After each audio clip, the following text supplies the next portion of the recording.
saw Basket Case. Open it, if you dare.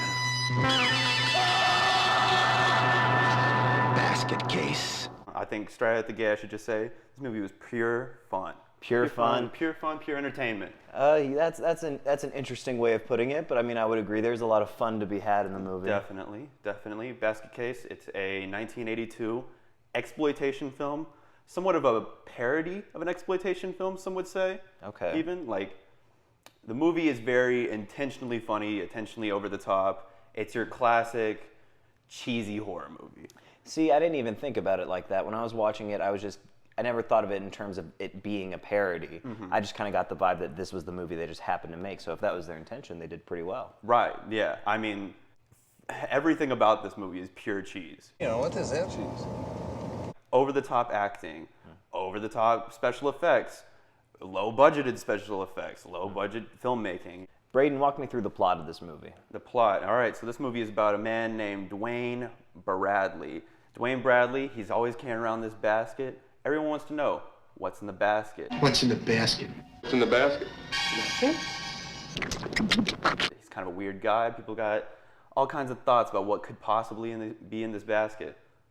But we know what's in this basket. We do know what's in this basket. I was kind of surprised at how long it took to learn what was in the basket. Yeah, there's a big opening sequence where they kind of build up to it. But what's in the basket is his Siamese twin. It's kind of a monstrosity, and they're separated, and then he carries them around in this basket so he can sort of fulfill his evil desires of murdering the doctors that separated them. And along the way, he meets a love interest, and he kind of tries to live a normal-ish life with this psychotic twin he has. Yes, there's a lot of fun gore in this movie. There's a lot of fun deaths. There's a lot of fun, just funny scenes, funny dialogue. Like you said before, pure fun, very fun movie. It's very low budget, very, I think you threw around the word amateur or student film. It feels like a student film with like adult actors. It reminded me a bit of like Goosebumps and a little bit, not quite Twilight Zone, more like Ray Bradbury theater kind of style. But I enjoyed that about it. You know, I wasn't watching this with the hypercritical lens of like, this isn't going to win an Oscar or something. Right. But I watched it with the idea of like, okay, I can definitely tell that, you know, people came together, put an effort, and made something that was worth watching. Yeah, you can tell everyone in this movie is dedicated to make this movie good in whatever way they can. I think there was a direct quote from like the director I heard while just like running through the special features of this Blu-ray and stuff, you know. And one of the things that he said was he just wanted to entertain, and this was like his first screenplay he ever wrote. Oh, really? Yeah, this was his first feature-length screenplay. He's done like short films and stuff. He said that like while he was filming, he didn't even know like what tone he was going to go for certain scenes. So a lot of times he was like, all right, if I can't make it scary, I'll make it funny. If I can't make it funny, I'll make it shocking. So he just sort of went with like, all right, what's the best thing I could do here? And that was just sort of his overall mentality. You can definitely tell because each scene does pack some sort of punch to it. There were very few parts where I was like painfully bored. Right. Like there's some parts towards the beginning where you just know the basket's totally empty and you're not actually seeing anything that's in there. Yeah. That kind of was a little harder for me to get through. I like the second half of the movie a little bit better.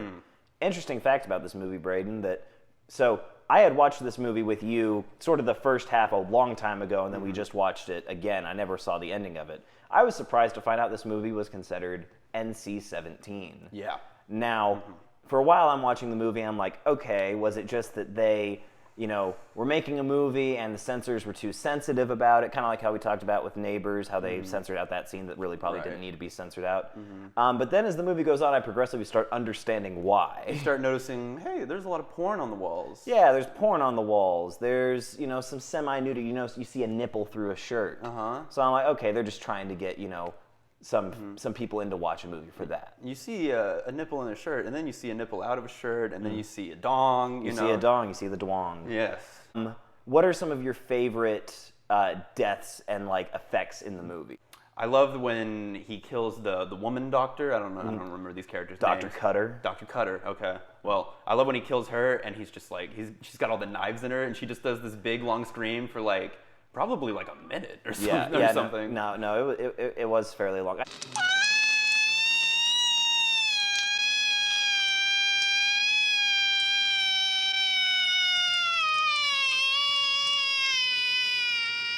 The first part in this movie that made me really go, oh, is the second Doctor that dies. They have a shot where they pan away from him, and then you notice, because it starts on his face, and then you notice, oh, he's been torn in half. Right. His legs are on the ground. I was like, okay, that was shocking. So I can kind of see what you mean by, and the effects aren't super realistic. They're definitely low budget sort of effects. I mean, some of them are pretty impressive. I would say the gore is more impressive than some of the other effects, like Belial, for instance. Belial goes back and forth. He has a few different forms in this movie as far as the special effects goes, where he's stop motion sometimes.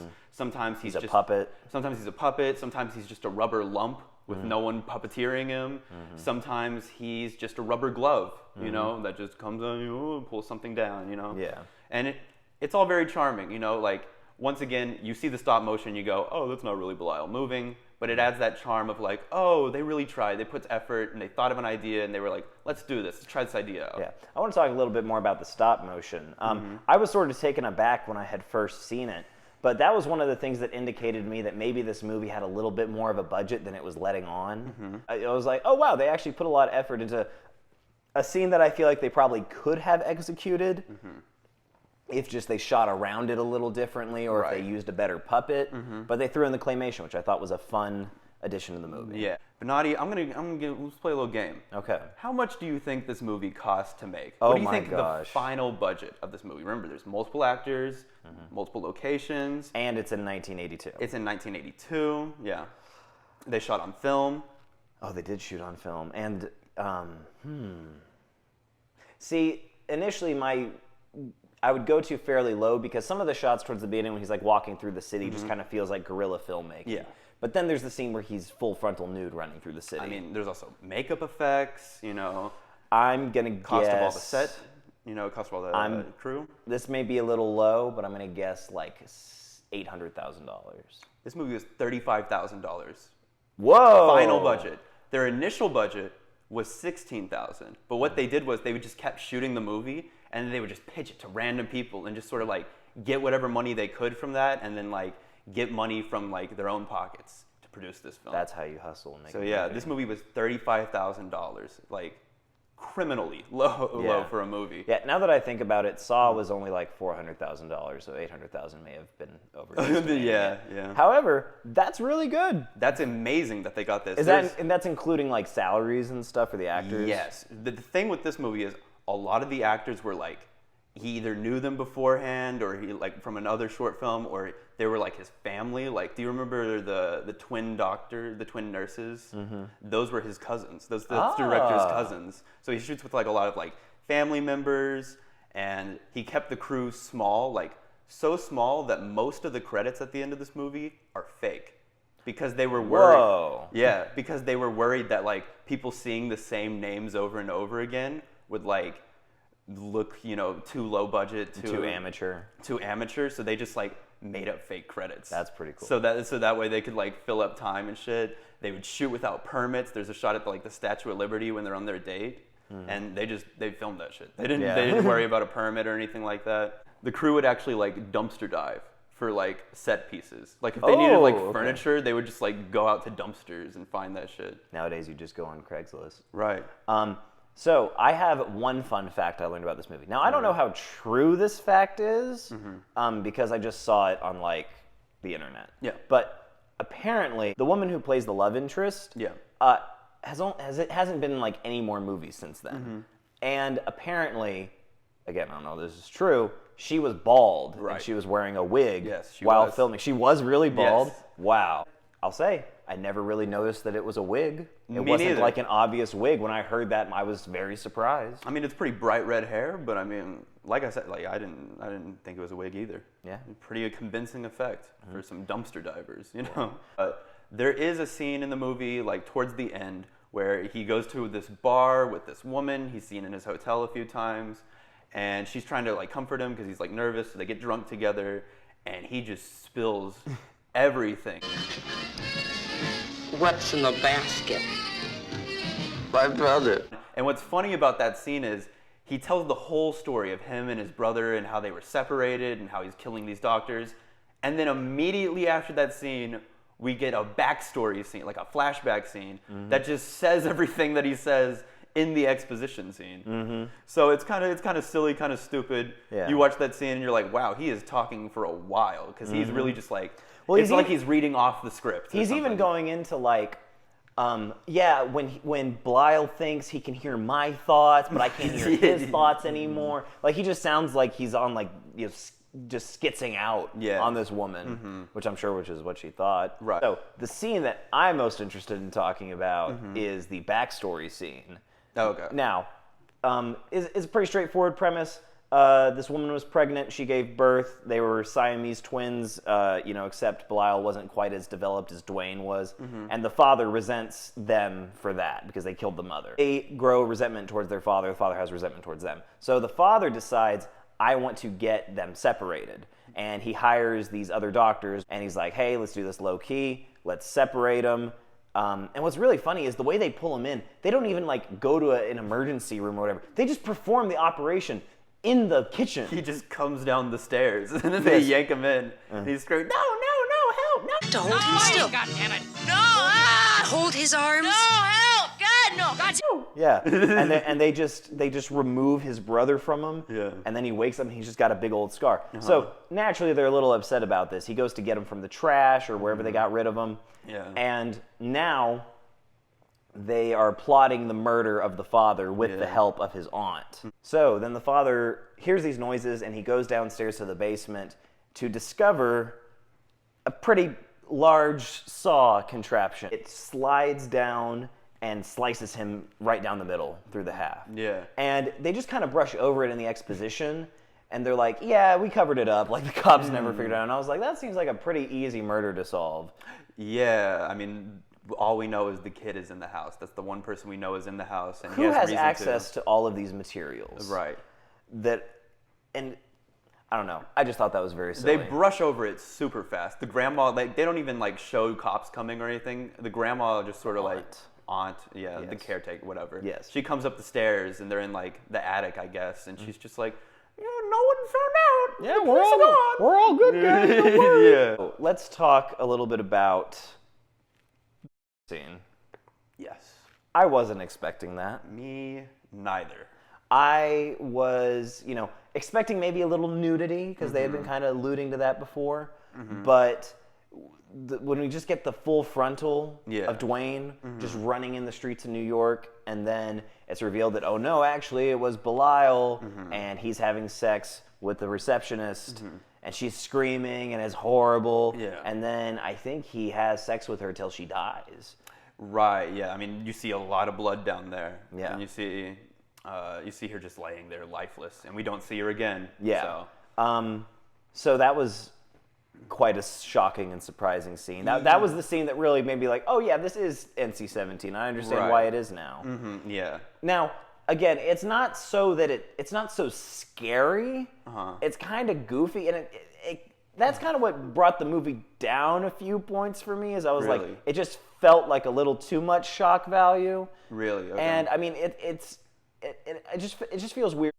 Sort of played for laughs. You know I what I wouldn't mean? say it's played for laughs necessarily, because it's not like super funny or anything like that. It's not like Belial's like making his weird yells and stuff It's like not that. like Revenge of the Nerds or something. No. I would say the scene is even like not scary in the fact of like, oh, it looks like this monster is this woman, because obviously like the effects are too shitty for that to be achieved.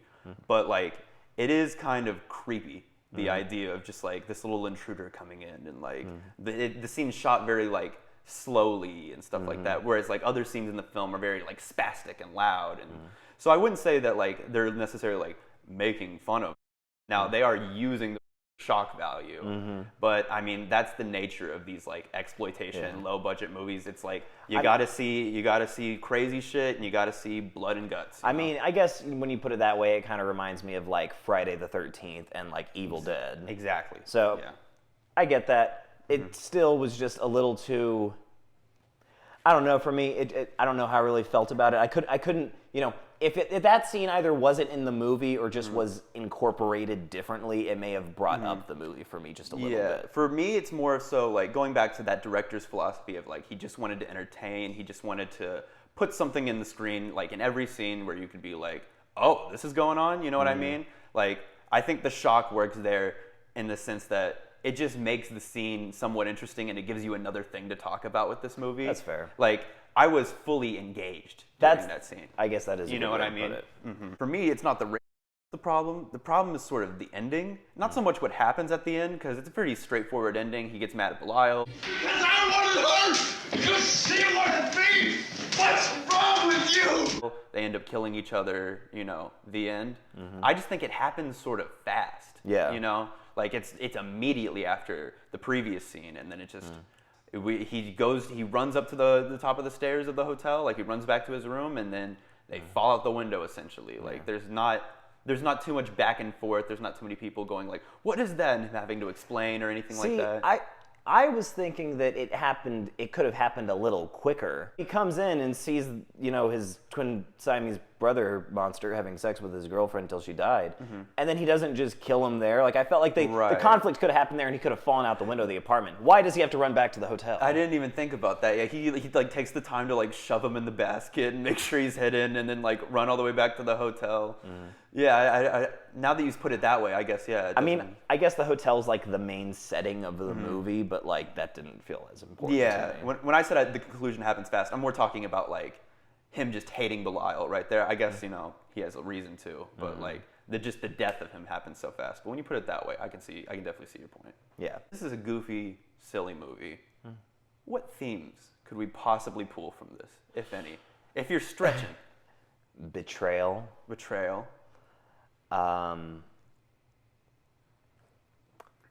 Family. Yeah. Fuck those Fast and Furious movies. This movie's about family. Two brothers. Two brothers, Cain and Abel. Right. Some people, I was reading online, because I also didn't pull like any like themes from this movie, but like reading online, like I saw that like it actually is like interpreted in some ways. Like a lot of people say that like Belial is like sort of the id to Dwayne's ego. Okay, that's one way to think about it. You know, yeah, he's these evil desires that he hides in a basket and then he lets them out.